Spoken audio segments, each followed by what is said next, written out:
Alors, je me nomme Alexandre Gauthier, je suis directeur du développement des affaires et des communications chez DPI.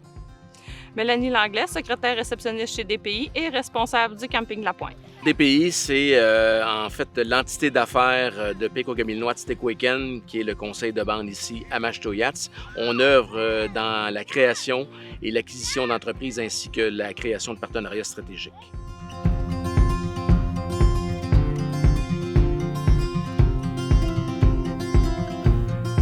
L'acquisition du camping de La Pointe s'est échelonnée sur plusieurs mois. Elle a été perturbée par quelques éléments, certains incontrôlables, comme la COVID. Alors, on a amorcé les discussions dans un premier temps. Ça s'est poursuivi pendant quelques mois. On était une toute jeune entreprise dans le milieu du reprenariat. Alors, ça s'est bien déroulé. On était avec 3 copropriétaires. Ils ont très bien compris notre situation. Mais c'est sûr que ça représente quand même un certain enjeu. Il y avait l'enjeu également que, comme c'était une première acquisition, il fallait s'entourer d'une bonne équipe. Évidemment, le camping est situé en terre de réserve. Donc, le fait que DPI soit une entreprise qui est possédée par la communauté, donc une entreprise autochtone, c'est un élément facilitant.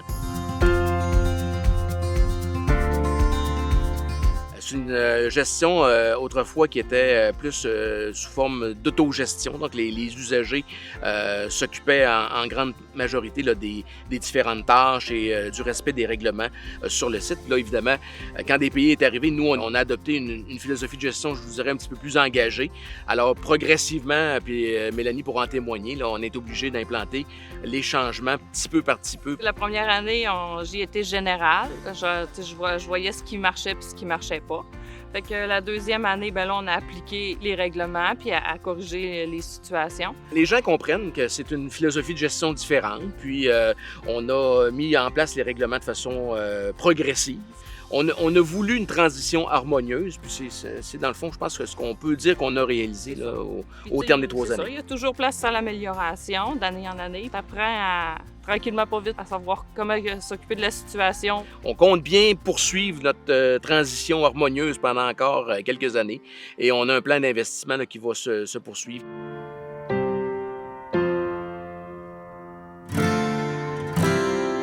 Le conseil que je donnerai aux futurs repreneurs, c'est d'être patient, d'être à l'écoute puis avoir une bonne communication.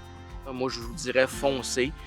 On entre dans la décennie du reprenariat, c'est ce que les gens disent. Alors, les communautés autochtones qui souhaitent nous imiter, moi, je vous le conseillerais. Évidemment, il y a des enjeux. Il faut bien s'entourer. Il faut s'entourer d'aviseurs légaux, d'aviseurs fiscaux, de gens compétents dans le domaine de la reprise d'entreprise. Mais je vous le dis qu'une fois que c'est fait, que les outils sont en place, il y a des occasions d'affaires fort intéressantes sur le marché. Alors, moi, j'encourage fortement toute communauté à nous imiter.